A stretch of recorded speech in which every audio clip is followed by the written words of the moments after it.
What's up, guys? It's Candidate Master Dem Apples here, back again with another video. Hope you all are doing well.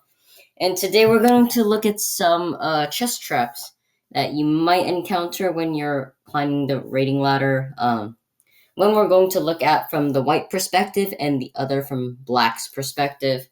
These are just traps that you can face or play yourself, but I wouldn't recommend them because they all have a pretty nice reputation. D4. And black goes e5, which is, I don't know, an interesting move.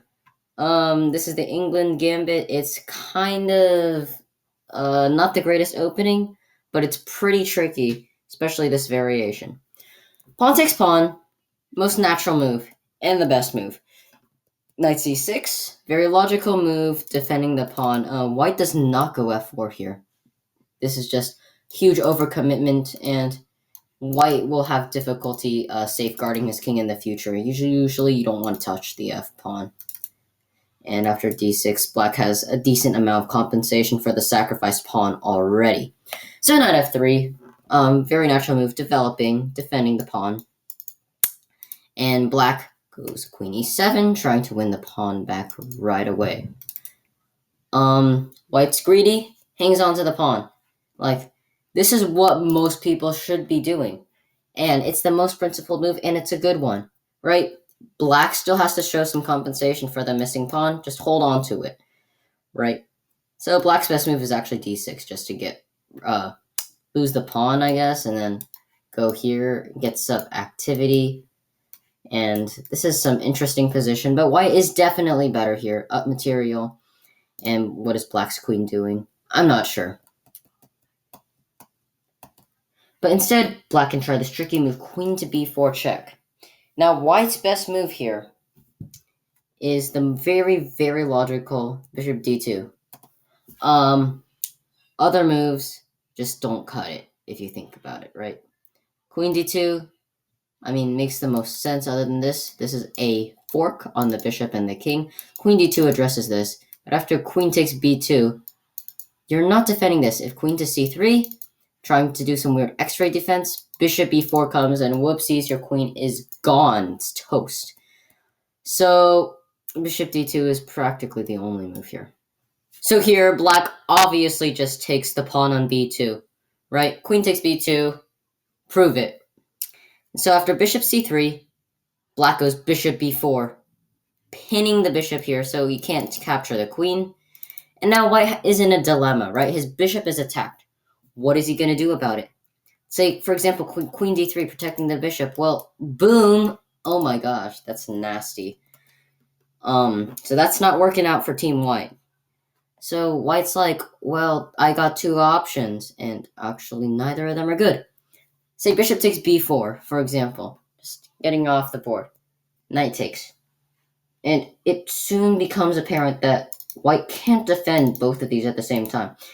You think that this is most important, so you might go like knight d4, protecting this, but you just lost a whole rook. This is pretty bad if you're down a whole rook. And knight d2 here just loses an entire queen. This again is like a kind of smothered mate, except in here white can get out by sacrificing his queen. But if you're down 7 points like this, I hate to break it to you, you're probably not coming back. So here white has one last attempt. And it's queen d2.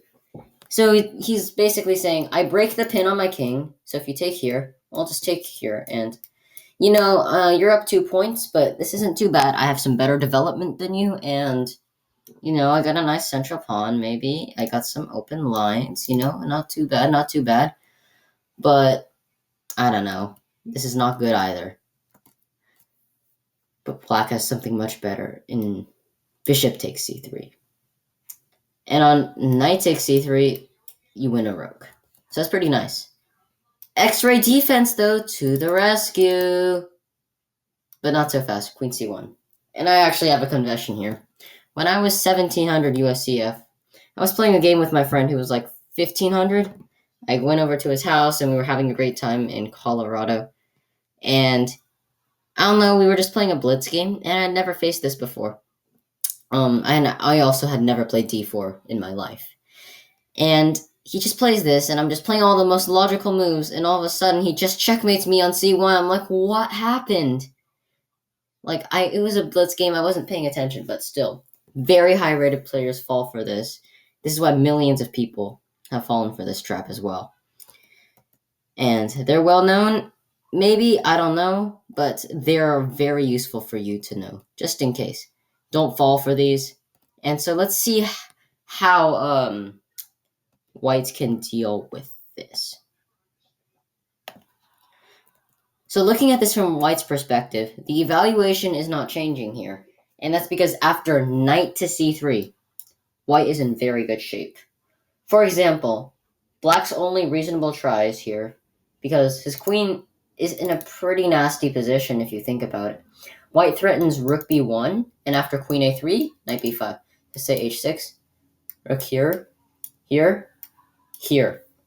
And there is no way you're stopping this, because queen a5 is impossible. Bishop covers that. So black has to do something immediately. These two tries are knight b4 and bishop to b4. So let's look at knight b4 first. After knight d4, white is still doing very well.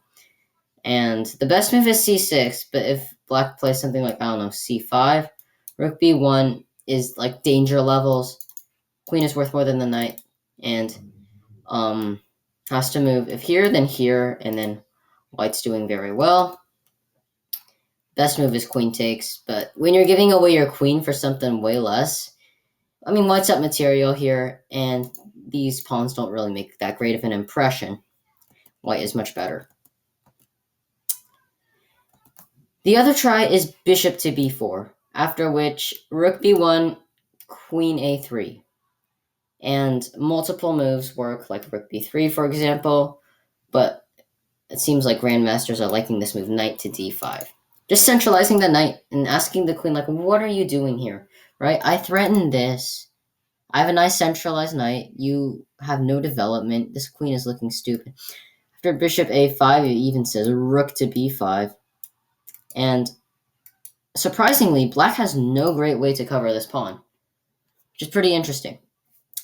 He has to go king d8 and lose castling rights, and after e4, white's doing very well. He's going to get his pieces out, castle, and start attacking black's king on the d file. So, hopefully you learned something from this video. Don't fall for these traps. Maybe try these traps on your own, but do be aware that they can easily be countered with the tips that I showed in this video. Thanks for watching, and I'll see you next time. Bye.